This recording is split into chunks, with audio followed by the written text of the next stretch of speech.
Time for our weekly conversation with pride of the Jaguars running back Fred Taylor. The Vikings are coming to town, Fred. It's week 10. How are you? What's up? JP, I'm good, man. I am so good. I'm just ready to get back out here, see some more football. Hopefully for a better ending this time around, but certainly the excitement is there. Just doesn't really finish the way we all anticipated. Yeah, it didn't work out. Hasn't worked out for a few weeks, obviously, a 2-7 record. But hey, if you get one this week against Minnesota, then okay, you got a little something going at least. There's some injury Mhm. bugs are creeping in now. And Trevor Lawrence has been on that list this week, limited earlier in the week with a left shoulder issue coming out of the game. So Mac Jones getting some reps. And when the quarterback's dinged up, that's always news. Yeah, it's always news. The good thing is, he was able to finish the game a week ago, regardless of what's circling and buzzing out there. You have to be more safe than sorry. Get the backup guys a couple opportunities just in case or in the event that something does happen. And it doesn't have to be anything overly physical when you have different injuries. You tend to you want to just be cautious, right? So everybody has to be ready. It's always the next man up mentality. And Mac, former first round guy, we know he's more than capable. I thought he had a great preseason this past preseason. So certainly Mac could get it done in the event Trevor's not able to make it happen. And they're beat up other places as well, of course. Wide receiver, we know all about that. The Yeah. offensive line now dinged up, and it's kind of how it goes this season. The next man's got to get up and play. And let's get into this offensive line. I mean, if Ezra Cleveland's not ready, maybe it's Blake Hance at left guard, and they're digging deep right now in week 10. Yeah, that's the way it goes, man. It happens that way when you sell your soul to be the best in the world, play on the best stage in the world, and that's the NFL. Those things happen. We're 10 weeks in, as you mentioned, and that's why the front office guys get paid. They have to keep bringing players in, keep evaluating, keep signing. You just might get lucky and find someone that can stick and end up being that diamond in the rough that you need to get the job done. But first things first, the guys that are available, they have to go out there and they have to play well versus this Vikings front four who's coming into town with 27 sacks. So they're averaging right around 3 per game or so. So it's going to be a real challenge for whoever's out there. Jonathan Grenard, Andrew Van Ginkel, those guys can get after it on the defensive side. Fred Taylor is with us. How does a Jaguars offense get to a faster start? They have started so slow all season long, and I don't know how long this interview should be. We could talk for hours about this, Yeah. I'm afraid. Yeah. That's the unfortunate part, man, because if I knew the answers, maybe I'll be right there in the building with you, uh, calling the plays, directing the team in some capacity. Yeah, I think Doug said it. Situationally, they have to get better. Over the course of the season, we've seen several different things pop up at the most inopportune time, whether it be drops, overthrows, simple miscues, a sack to slow down the drive. But you have to give other teams credit as well. They come in, they have to make adjustments and make sure they're not exposing themselves because the first 15 plays of the game, typically they're hoping that that's going to be maybe, two, three series at best if you do go three and out. Um, and teams make adjustments. Maybe they get better with their sideline adjustments, on as well as the players just making the plays they're supposed to make.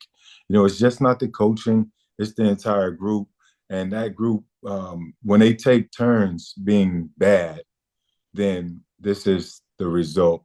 It's a slow start that eventually leads to losses.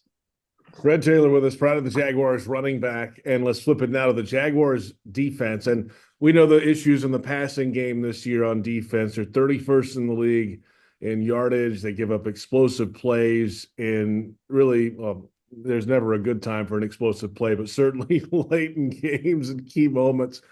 And they're playing Justin Jefferson this week. He leads the league in receiving yards. So how do you slow this guy down?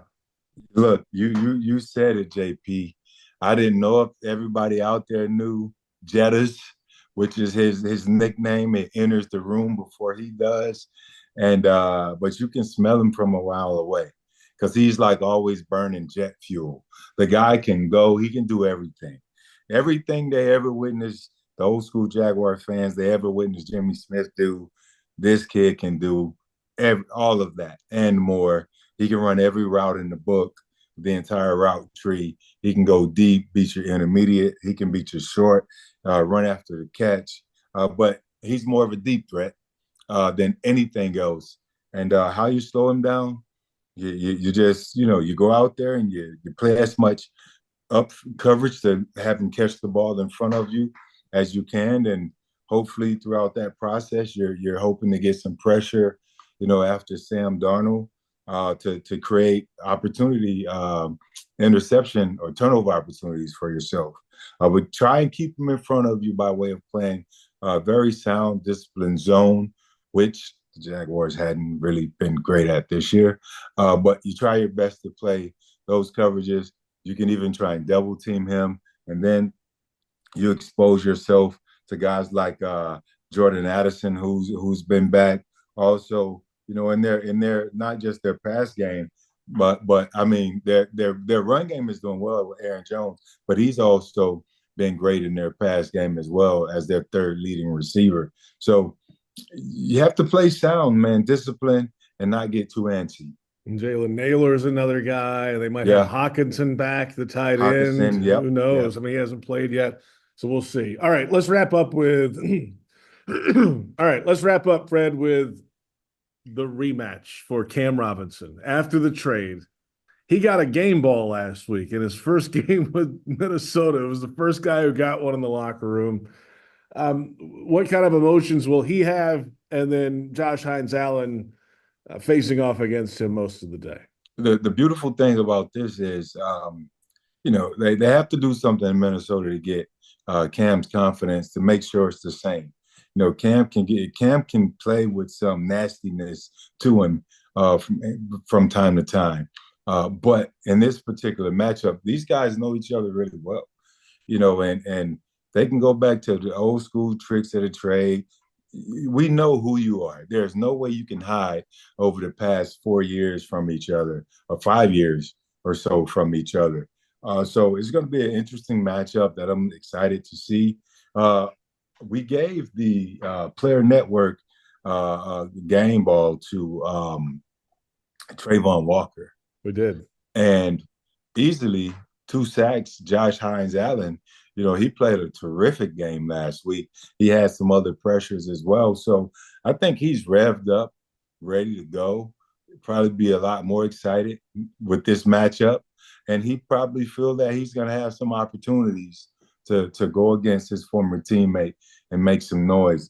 So 2 sacks, 3 sacks, a strip fumble, a sack fumble, two of those two will certainly put you in position to win this game. And, I'm sure every Jaguar fan, again, across the globe, will hope that Josh has his best game of the season that will help the team, walk away with a victory.